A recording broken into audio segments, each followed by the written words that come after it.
Y si la historia del origen de la humanidad fue ocultada deliberadamente, no perdida oculta. Textos antiguos hablan de seres que descendieron del cielo, enseñaron conocimiento prohibido, se reprodujeron con humanos y engendraron gigantes que una vez gobernaron la tierra.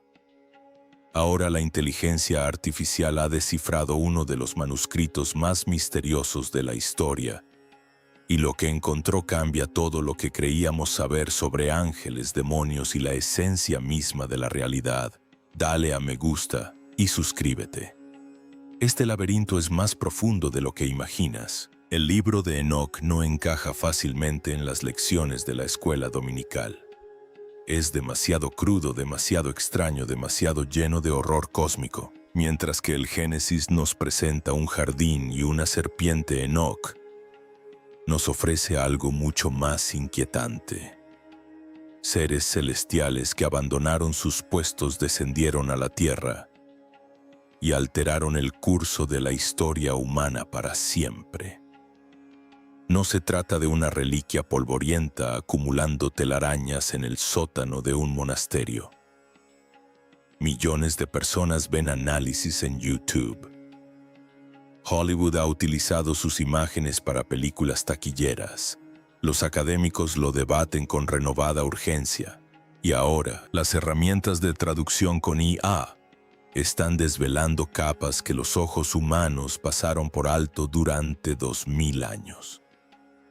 Escrito entre el 100 antes de Cristo y el 300 después de Cristo, el texto lleva el nombre de Enoc, una figura misteriosa mencionada brevemente en el Génesis como alguien que caminó con Dios y nunca murió. Simplemente desapareció. El libro que lleva su nombre afirma revelar lo que presenció durante ese camino: salas del trono en los cielos, ángeles aprisionados implorando misericordia y profecías que suenan inquietantemente relevantes para nuestro mundo moderno. Pero aquí está el giro: Enoc no lo escribió. Autores anónimos añadieron su nombre para dar mayor credibilidad a sus visiones, una práctica común denominada pseudoepigrafía. Sin embargo, a pesar de sus orígenes inciertos, el texto sobrevivió. Perduró y ciertos pasajes parecen menos mitología antigua y más advertencias encriptadas destinadas a una civilización que finalmente pudiera descifrarlas. El libro de Enoc no es una sola historia. Son 5 revelaciones interconectadas, cada una más inquietante que la anterior. La primera parte, Los Vigilantes, capítulos 1 al 36. Esta sección introduce la rebelión. Seres celestiales llamados vigilantes fueron asignados para observar a la humanidad. En cambio, se obsesionaron, descendieron, tomaron esposas humanas. El resultado, los Nephilim, híbridos imponentes cuyos apetitos de violencia casi destruyeron la civilización. Enoc se convierte en el mensajero entre estos ángeles caídos y el trono divino, llevando sus desesperadas súplicas de perdón. La respuesta es denegada. Los vigilantes permanecen sumidos en la oscuridad hasta el juicio final. La segunda parte, las parábolas, capítulos 37 al 71, nos transporta a un drama judicial de proporciones cósmicas. Aparece una figura llamada el Hijo del Hombre, un juez preexistente con autoridad para condenar a los malvados y exaltar a los justos. Estos capítulos se leen como un thriller legal espiritual con veredictos escritos antes de la creación del mundo. El concepto precede al Nuevo Testamento por siglos, lo que plantea interrogantes incómodas sobre qué tradiciones tomaron prestado de cuáles. Tercera parte, Los astros celestes, capítulos 72 a 82. Aquí Enoc recibe una guía del arcángel Uriel para explorar el cosmos. El recorrido del Sol a través de 6 puertas celestiales, los ciclos crecientes y menguantes de la Luna, y un calendario solar de 365 días que entra en conflicto con los sistemas lunares utilizados por las culturas vecinas. No se trata solo de astronomía, es cosmología como teología. Cada órbita tiene un significado. Cada eclipse conlleva un mensaje. Cuarta parte. Visiones oníricas. Capítulos 83 a 90. Dos pesadillas apocalípticas se despliegan. La primera retoma el diluvio pero con detalles adicionales que el Génesis omite. La segunda reinterpreta toda la historia humana como una alegoría animal. Las ovejas representan a Israel. Los lobos simbolizan a los opresores y los leopardos representan a los imperios conquistadores. Es extraño, vívido y culmina con una promesa de restauración. La quinta parte, la epístola, abarca los capítulos 91 al 108. La sección final se lee como una carta de un abuelo a sus descendientes. Camina con humildad, muestra misericordia. No confíes en los poderosos. Se entrelazan destellos apocalípticos, ejércitos angelicales, batallas cósmicas y una tierra renovada donde finalmente reina la justicia. 5 partes, una tesis inquietante. La realidad es mucho más extraña y peligrosa de lo que nos han contado. Aquí es donde entra en juego la tecnología moderna. Sus modelos de lenguaje ocular entrenados con textos antiguos comenzaron a detectar patrones invisibles para los eruditos tradicionales. En el capítulo 18, un personaje llamado Satanale es explícitamente descrito como príncipe de los ángeles caídos. Pero si volvemos al capítulo 7, el texto menciona que los ángeles se alejan con su príncipe sin nombrarlo. La misma frase, la misma estructura, una conexión oculta.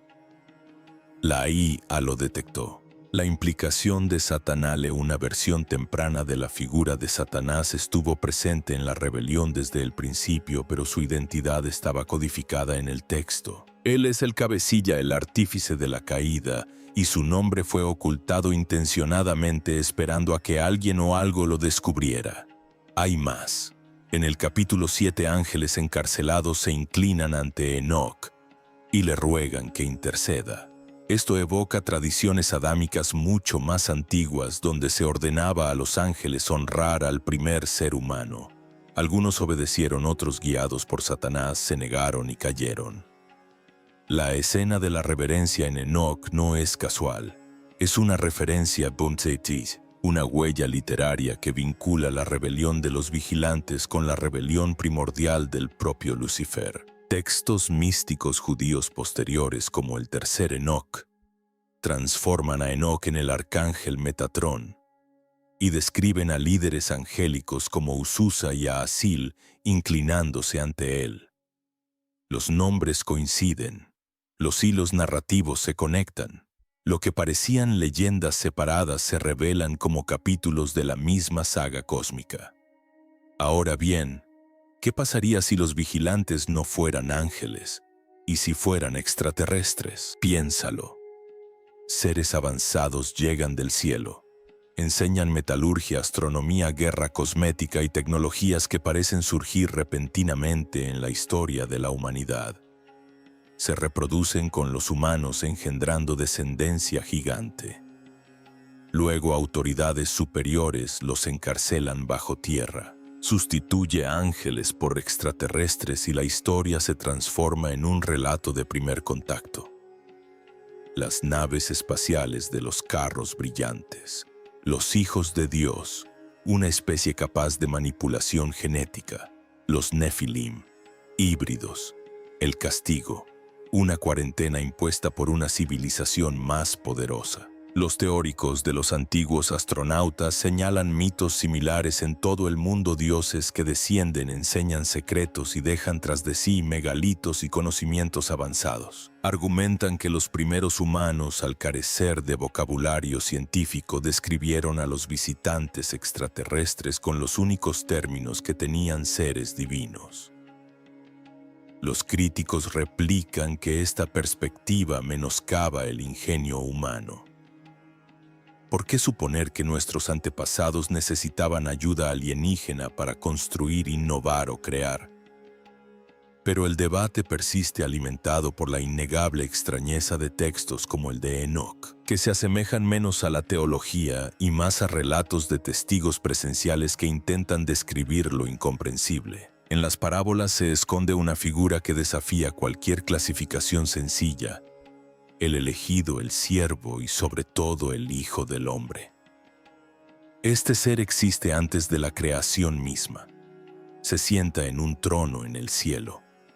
Juzga a las naciones, defiende a los oprimidos y condena a los corruptos.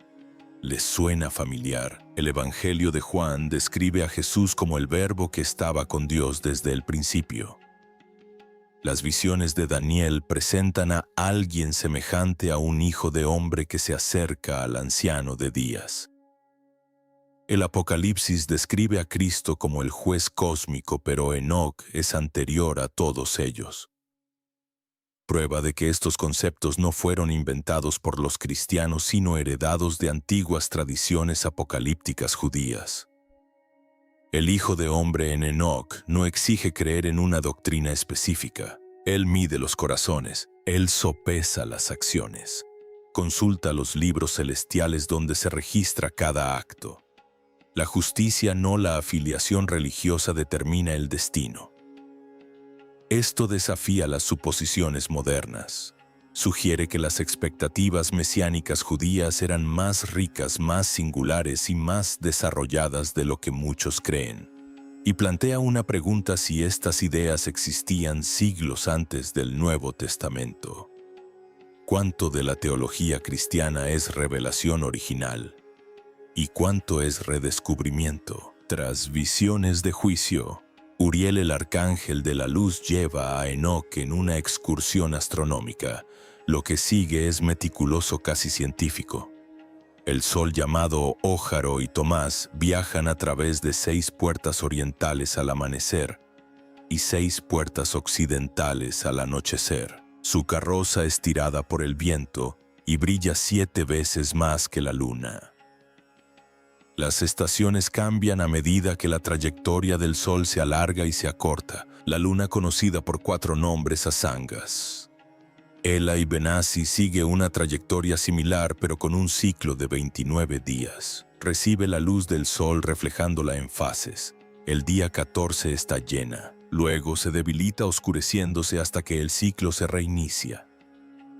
Las estrellas recorren los mismos portales, cada una según su horario establecido. Juntos crean un calendario cósmico de 365 días en contraposición al año lunar de 354 días utilizado por muchas culturas antiguas.